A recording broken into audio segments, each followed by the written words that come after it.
Prime news watch میں ایک بار پھر آپ کو خوشامدید کہتے ہیں اور پروگرام کے اس مرحلے میں ہم بات کریں گے امریکہ میں ٹائم اسکوائر پر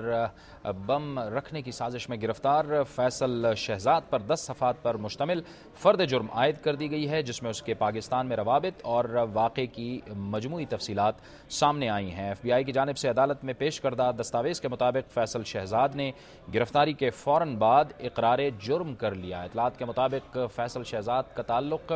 صوبہ خیبر پختونخوا کے ضلع نوشہرہ کے گاؤں پبی سے بتایا جاتا ہے، اور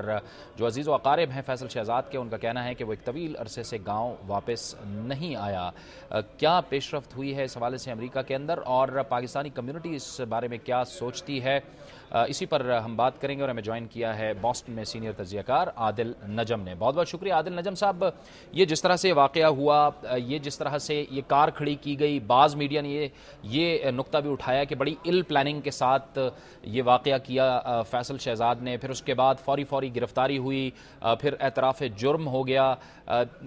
اسی طرح کے کئی سوالات نے آپ کے ذہن میں بھی جنم لیا ہے؟ یقیناً میرے خیال میں خدا کا شکر ہوا کہ وہ جو دھماکہ تھا وہ نہیں ہوا، اور یہ اچھی بات تھی کہ ایل پلان تھا۔ لیکن یقیناً جو امریکہ میں پاکستانی مقیم ہیں، مسلمان مقیم ہیں، ان کے لیے ایک اور مرحلہ اس طرح کھڑا ہو گیا کہ ایک طرف سے پھر آپ کو جب پاکستانی کہا جاتا ہے تو ایک دم امریکن کے ذہن میں خیال آتا ہے۔ تو اس قسم کے واقعات ہیں وہ یقیناً ایک بہت بھاری قیمت ادا کرنی پڑتی ہے ان کی، وہ پاکستان مقیم امریکہ میں مقیم پاکستانی ہے۔ تو کہنے کا مقصد یہ ہے کہ اس کی بڑی بھاری قیمت ہے جو امریکہ میں مقیم پاکستانیوں کے لیے،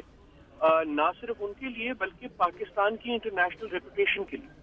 کہ پاکستان کو اب جب بھی دنیا میں ذکر ہوتا ہے تو وہ دہشت گردی کے حوالے سے، بم کے حوالے سے، دھماکے کے حوالے سے ہوتا ہے۔ اچھا عادل صاحب، پچھلے کچھ واقعات میں ہم نے دیکھا ہے کہ اگر اس طرح کے واقعات ہوئے تو فوری طور پر اس کا اثر محسوس کیا جاتا تھا پاکستانی کمیونٹی پر۔ یہ جو واقعہ ہوا ہے اس کا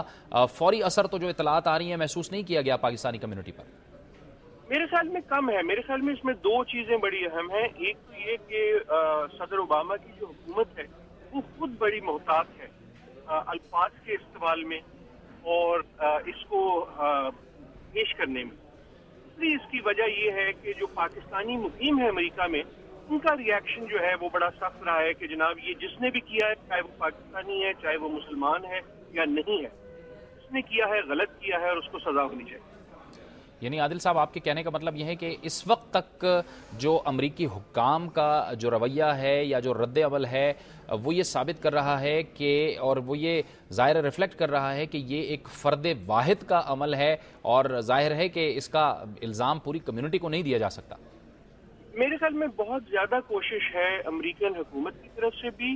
اور پاکستانی جو مقیم ہیں ان کی طرف سے بھی کہ اس کو ہم کنفیوز نہ کریں کہ یہ فرد واحد کا جو کام ہے۔ اچھا عادل صاحب، مجموعی طور پہ جو امریکی میڈیا ہے خصوصی طور پر اس واقعے کے حوالے سے، اس کا کیا رد عمل سامنے آ رہا ہے؟ اس کے جو رائٹ اپس ہیں اس میں کیا باتیں سامنے آ رہی ہیں؟ میرے خیال میں میڈیا نے بھی، ظاہر ہے میڈیا میں مختلف اوپینینز ہوتی ہیں، تو ایک رائٹ ونگ میڈیا ہے، اس کا تو جو ایک ان کا رہتا ہے مسلمانوں کے خلاف، پاکستان کے خلاف، لیکن بالعموم میڈیا میں یہی ظاہر ہے کہ جناب یہ ایک واحد شخص تھا، کوئی اتنا زیادہ عقل مند شخص بھی نہیں تھا کہ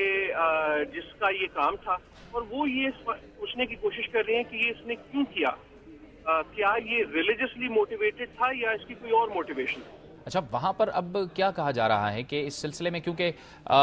پاکستان کی طرف سے جو وزیر داخلہ ہیں ان کی طرف سے کہا گیا ہے کہ جب امریکہ کی طرف سے فارمل ریکویسٹ آئے گی تو اس کے بعد تحقیقات کا سلسلہ شروع کیا جائے گا، وہاں پر کیا محسوس کیا جا رہا ہے کہ کیا پاکستان سے اس سلسلے میں فارمل ریکویسٹ کی جائے گی؟ کیا کہا جا رہا ہے؟ میڈیا وہاں پر کیا کہہ رہا ہے اس حوالے سے؟ ایک بہت بڑی اور میرے خیال میں اچھی تبدیلی یہ ہے کہ میڈیا جو ہے اس بار وہ پاکستان حکومت کے پیچھے نہیں پڑ گیا۔ اب ایک میرے خیال میں حکومت کی طرف سے بہت اچھا عمل تھا کہ فوراً کہا کہ جناب جو آپ کو مدد چاہیے ہم دیں گے، آپ ہم سے مانگیں۔ تو میرے خیال میں یقیناً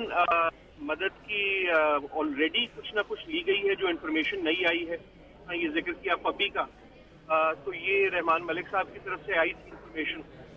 یقیناً اور امریکن حکومت مدد مانگے گی، اور میرے خیال میں وہ کوآپریشن اچھی ہے۔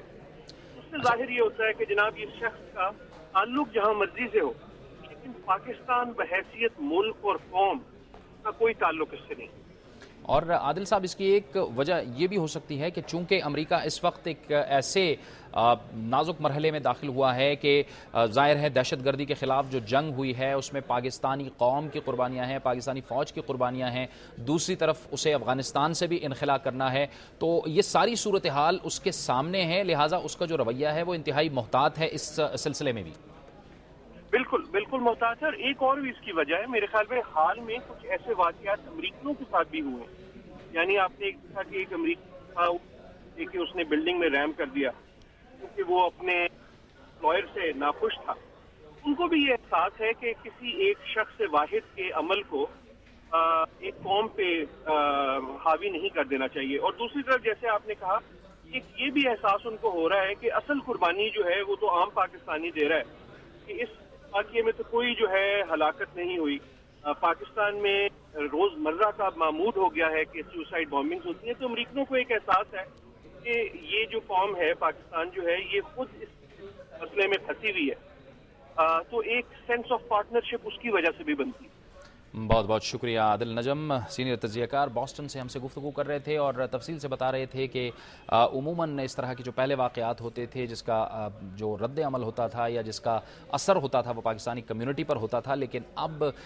خصوصاً اس واقعے کے بعد ایسا کوئی اثر جو ہے وہ پاکستانی کمیونٹی پر نہیں دکھ رہا، کیونکہ امریکی حکام اور امریکی میڈیا میں اس بات پر